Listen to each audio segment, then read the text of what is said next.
Let me start by saying what a remarkable set of comments from Jose. And in some ways, it frames what I want to talk about, which is the enormous amount of change that has happened in this space and that we will likely see in this space with great innovation from folks like Jose, thinking about the utility of blockchain technologies, even if not crypto.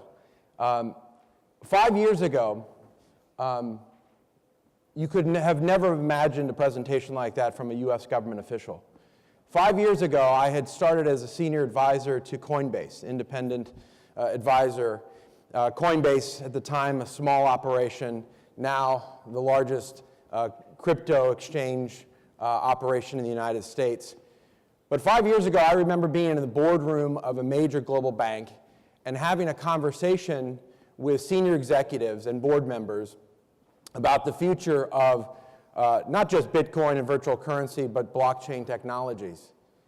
And the conversation was fascinating, in part because there was confusion about what the technology actually was. At the time, nobody could distinguish between Bitcoin, other virtual currencies, blockchain technologies, and a variety of other technologies that have emerged on within the ecosystem. So that was the first problem. It was clear there was no knowledge as to what this technology was.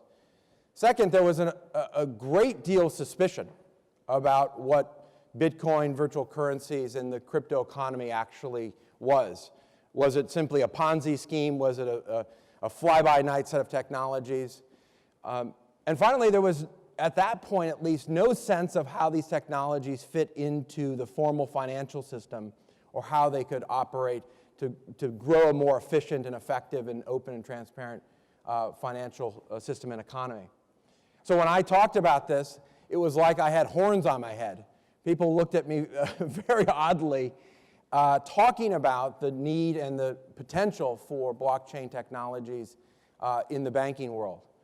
Now, of course, it's silly not to talk about this, right? Major global banks are investing in blockchain technologies. There are pilots underway now looking at the reform of how global trade finance happens, how shipping and shipping finance happens, how FX trade occurs. Now it's a question of how does the crypto economy blend with or actually become a part of the formal financial system. That was just 5 years ago. 5 years ago in the law enforcement and national security community, you had grave suspicions as you had investigations unfolding, which led to the cases that you all know well, Liberty Reserve, Silk Road, eventually the fraud case of Mt. Gox, all of which led law enforcement and national security officials to think this virtual currency economy is nothing but home for criminals, nothing but access for capital to those seeking to do illegal or illicit things and to hide their identities. That was 5 years ago.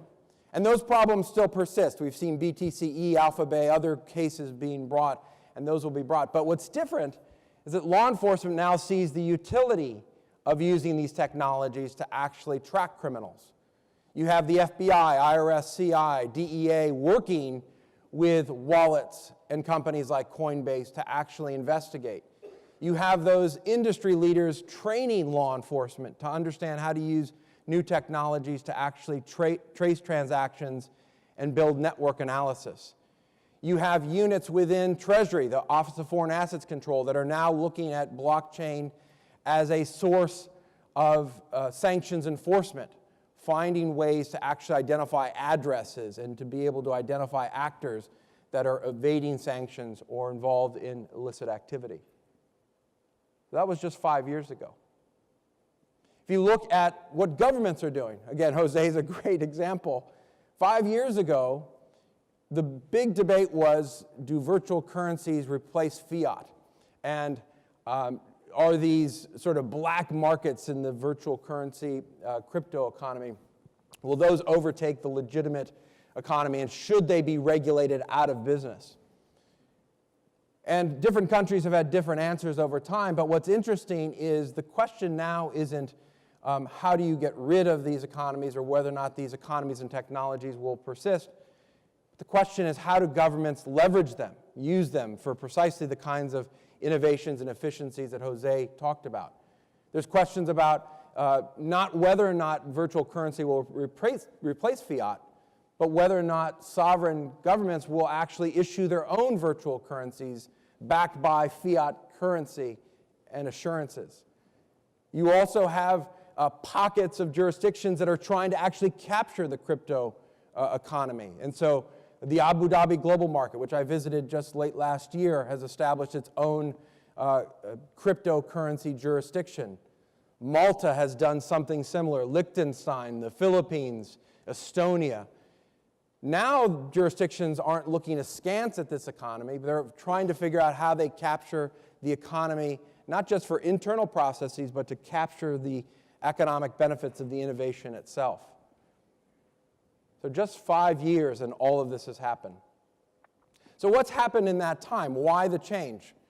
Well, one, the technology has matured, right? The technology itself, the number of virtual currencies, the depth of the market, the ability of blockchain to actually service different kinds of activities, that's changed.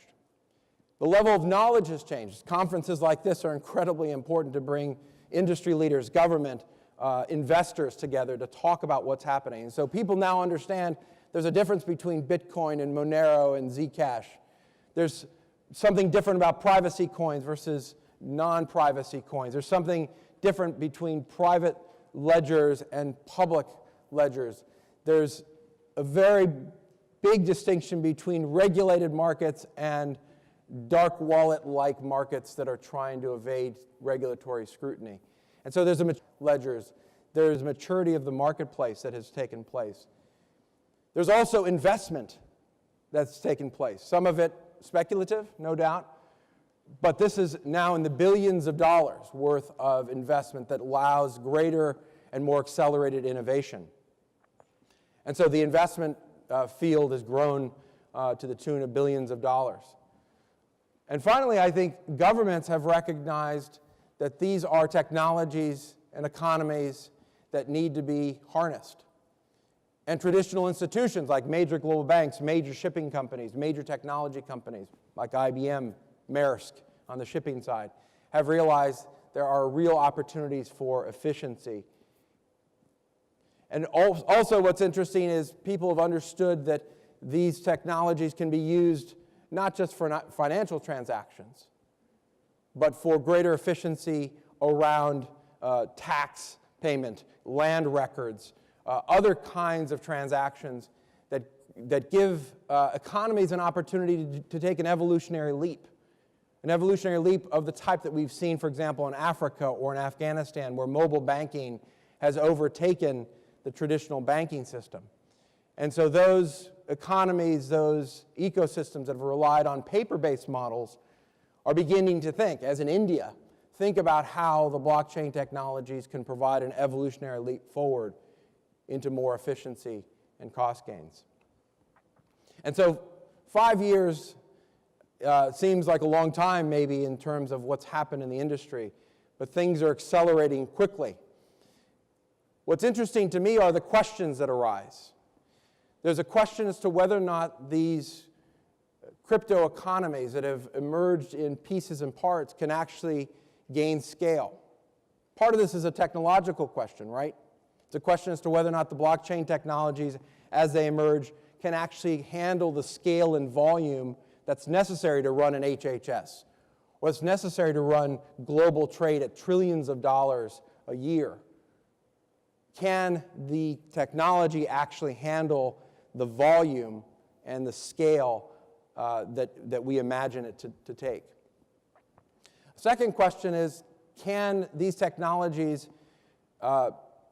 actually serve the purpose of transparency and accountability and even privacy when the ethos of some of these technologies early on have been around anonymity and obfuscation? And so this challenge for law enforcement and national security officials around how do we think about this technology, and for regulators as to whether or not we regulate these technologies in certain ways. And so there's a fundamental question as to whether or not both the technologies can evolve in a way to allow for those principles to converge, and a question for regulators as to whether or not they can regulate these in a way so as to not squelch or suppress innovation. Final question is whether or not this ecosystem evolves in a mature way. That is to say, it's interesting that there's lots of speculation around the value of Bitcoin, but will Bitcoin or virtual currencies provide a way for the proper transfer of value or the holding of value over time? Can blockchain platforms and ledgers actually provide consistent efficiency and transparency of the type that Jose talked about? Can that actually persist? And can it be secured in light of the fraud and the money laundering and other activities that illicit actors will want to take advantage of in terms of those systems? And will investment flow in the right kinds of ways? Or will investment sort of go to the fly-by-nights? Or will there be an actual institutionalization for these technologies in a way that's productive and efficient? All of these are questions that are left to be answered, but I think that the reality is that this is an economy, these are technologies that are with us to stay. The debate as to whether or not this is a fly-by-night set of technologies or economies is over, from my perspective. The question now is, how do they evolve? Can they capture the scale and complexity of systems? And can they meet the various public policy and social goals that we have, not just as a country, but as an international community? Let me leave you with an interesting story. This is something that's developing, and we've begun to study a bit more and do some policy work on over the past year. And it's the situation in Venezuela. Venezuela, as you know, is an economic mess.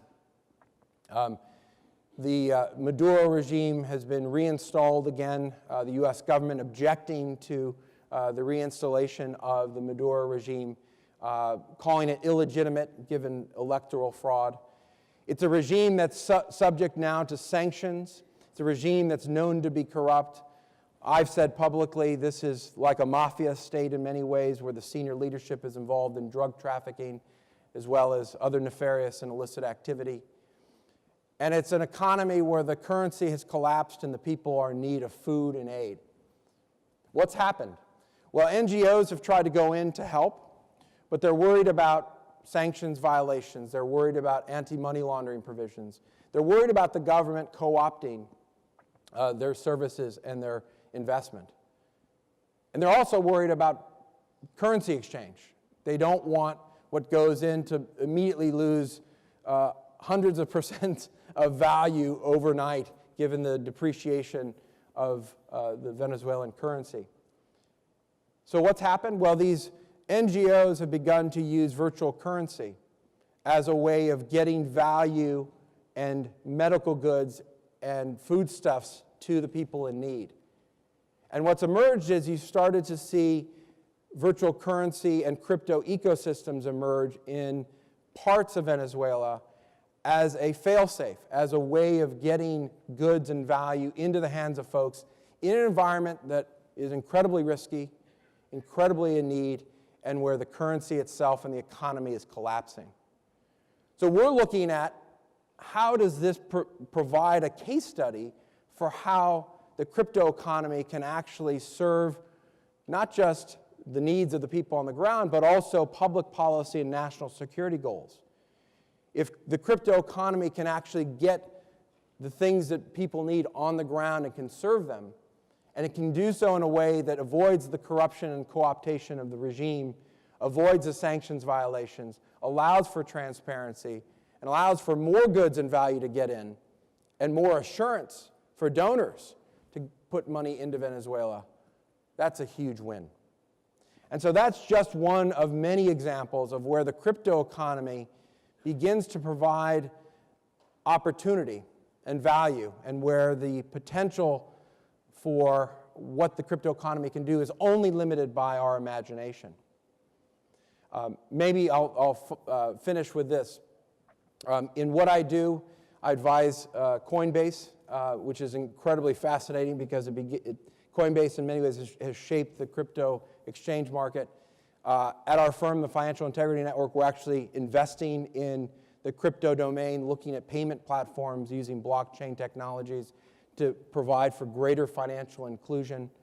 And at our think tank, the Center on Economic and Financial Power, we're looking at how the crypto economy is emerging, how bad actors may use it, how the U.S.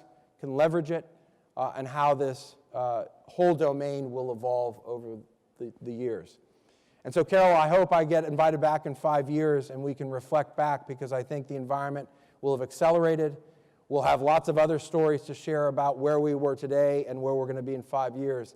But the reality is the economy is with us, the crypto economy is with us, and the technology is only bounded, frankly, by our imagination and our current institutional constrictions.